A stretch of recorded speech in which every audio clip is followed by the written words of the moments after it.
तो अब हम लोग स्टार्ट करें प्रॉपर्टीज़ नंबर 6 से। ठीक है, प्रॉपर्टीज़ 5 तक इससे पहले वाला वीडियो में हो गया। ठीक है, तो प्रॉपर्टीज 6 क्या बोलते हैं? प्रॉपर्टीज 6 में पहले बताते क्या बोलते हैं कि द वैल्यू ऑफ डिटर्मिनेंट क्या होगा? अनचेंज्ड होगा। अनचेंज का मतलब कि चेंज नहीं आएगा।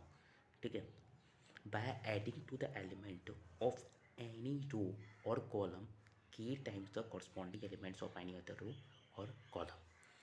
ठीक है, ये कैसे समझेंगे? समझो, पहले एग्जांपल देखो, उसी से क्लैरिटी आएगा। ठीक है, जैसे मान के चलो कि कोई ए इक्वल टू मैट्रिक्स दिया हुआ है। ठीक है, हमको डिटरमिनेंट निकालना है इसका। ठीक है, अब हम लोग को क्या बोला है क्वेश्चन में? क्या बोला है कि by using properties without expanding बोल दिया है कि एक्सपेंड नहीं करना है, हम लोग को प्रॉपर्टीज़ का इस्तेमाल करके निकालना है। तो कैसे होगा? तो जैसे देखो कि ए इक्वल टू क्या है, 1 2 3 5 1 2 3 4 6। ठीक है, ये मैट्रिक्स है। अब हम क्या कर सकते हैं कि इसमें करना क्या है कि कोई भी एलिमेंट्स लो, मतलब कोई भी रो लो या कोई भी कॉलम लो। ठीक है, कोई भी रो ले सकते हैं या फिर कोई भी कॉलम ले सकते हैं। ठीक है, और उसमें क्या करो, कोई के, मतलब के यहाँ क्या है? के मतलब क्या होगा? कांस्टेंट।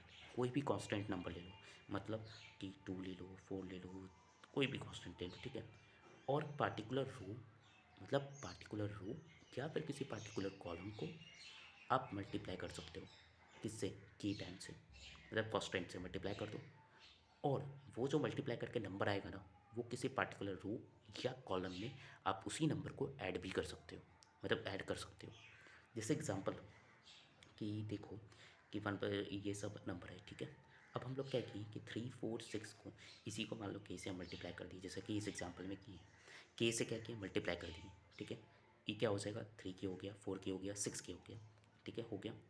अब हम लोग क्या कर रहे हैं कि अब जो ये आया 3 के 4 के, मान लो कि हम इसी को मल्टीप्लाई करते ही पूरे के पूरे रो को मान लो मल्टीप्लाई बाई 2 किए। लेट सपोज कर लो, तो क्या हो जाता? क्या आ जाता है? 3 2 जो 6 आ जाता। अब यहाँ 6 आता तो 6 + 1 हो जाता, कितना हो जाता है? 7 हो जाता। उसी तरीके से 4 × 2 कर देते, क्या आ जाता है? 8 आ जाता है। तो 8 + 2 क्या हो जाता है? 10 हो जाता। 6 × 2 कर देते, 12 हो जाता है। 12 + 3 क्या हो जाता है? 15 हो जाता। कोई दिक्कत? तो बस एक मैट्रिक्स नया आ जाता।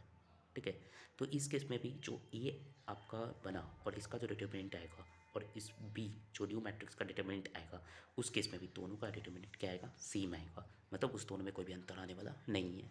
ठीक है, ठीक है, मतलब अनचेंज रहेगा। मतलब चाहे वो ए का डिटर्मिनेंट निकालो या फिर न्यू जो आप मल्टीप्लाई किए हैं, न्यू जो डिटर्मिनेंट बना जिसको आप मल्टीप्लाई किए हैं, उसका डिटर्मिनेंट निकालें, दोनों का सेम ही आएगा, उसमें कोई दिक्कत नहीं है। ठीक है, अब लिखने का तरीका क्या हुआ? इस तरीका से, जैसे यहाँ पे हम लोग तो मान के चलो कि रो 1 है, तो हम लोग क्या कर रहे हैं? रो 1 इक्वल टू रो 1 + 3 × R3 कर दिया। मतलब क्या? ये जो रो 3 है इसको मल्टीप्लाई कर दिए 3 से और R1 में प्लस कर दिया। ठीक है, अब ये प्रॉपर्टी 6 के साथ हम एक दो बात और क्लैरिटी देते तो कि फंडामेंटल बात है, जो भी हम लोग प्रॉपर्टीज़ निकालते हैं डिटर्मिनेंट के थ्रू, तो वहाँ पे कुछ फंडामेंटल बात है। जैसे एग्जांपल लो कि जहाँ पे जैसे हम लोग क्या किए, ये जो मल्टीप्लाई किए कैसे, उसके बाद फिर जो हम लोग इसमें प्लस किए, तो इसको क्या बोलते हैं ना? ऑपरेशंस बोलते हैं। क्या बोलते हैं इसको? ऑपरेशंस। क्या बोलते हैं इसको? ऑपरेशंस बोलते हैं।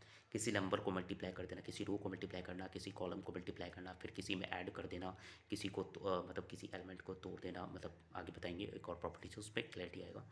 तो वो सब जो कर रहे हैं, ये जो भी हम लोग करेंगे प्लस माइनस ये सब, वो सब क्या आ रहा है? उसको बोलते हैं ऑपरेशंस। क्या बोलते हैं उसको? ऑपरेशंस। तो जैसे मान के चलो कि रो 1 है इक्वल टू रो 1 + 3 × 3। तो ये जो ऑपरेशंस हम लोग लगाए, किस पर लगाएं?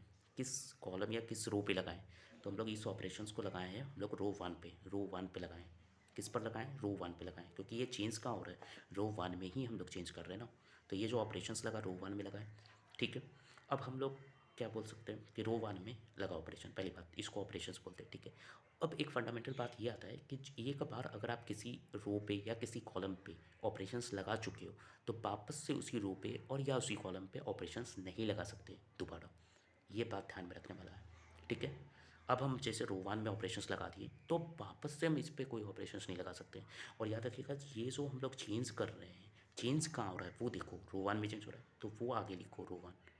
अब मान लो रो 2 में चेंज करना है, तो रो 2 में चेंज लिखो, ये आर डैश डैश मतलब चेंज, और 2 ये डैश का क्या है? चेंज का वैल्यू। ये हम लोग चेंज कहाँ कर रहे हैं? किस रो में चेंज कर रहे हैं या कॉलम में चेंज कर रहे हैं? और जिस रो या जिस कॉलम को हम लोग चेंज करेंगे, वो जो लगा रहे हैं उसी को हम लोग क्या बोलते हैं, ऑपरेशंस बोलते हैं। और एक बार किसी रो पे, किसी कॉलम पे ऑपरेशंस लग गया तो दोबारा उस पर हम लोग रो उस कॉलम पे या उस रो पे ऑपरेशंस नहीं लगा सकते, ठीक है। ये एक फंडामेंटल बात था, ठीक है। अब हम लोग प्रॉपर्टी 6 एक बार फिर से हम बता देते हैं, उसके बाद हम लोग जाते हैं प्रॉपर्टी 7 से पहले हमको प्रॉपर्टीज 8 9 करेंगे एंड देन प्रॉपर्टी 6 करेंगे।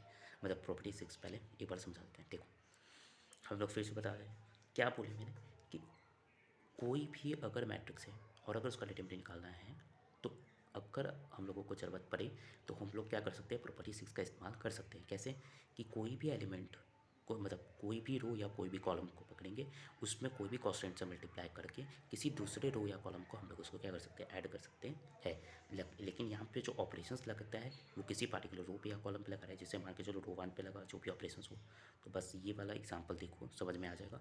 बाकी एक बार फिर से हम स्टेटमेंट पढ़ देते हैं। द वैल्यू ऑफ डिटरमिनेंट क्या होगा, अनचेंज्ड होगा by adding to the element of any row या कॉलम, किसी में भी करो, k times the corresponding elements of any the row या कॉलम में आप क्या कर सकते हैं, मल्टीप्लाई करके उसको ऐड कर दो, ठीक है, adding to the elements of any other row and column, ठीक। बस ये बात है कि कॉरस्पॉन्डिंग एलिमेंट्स कौन है, ये मान लो कि ये मेरा अगर रो है, ठीक है, ये भी कॉलम, सॉरी कॉलम है, तो ये अगर कॉलम है तो इसका कॉरस्पॉन्डिंग एलिमेंट्स क्या आना, कि मान लो ये 3 है तो 3 के हो गए, मतलब के से मल्टीप्लाई कर दिए।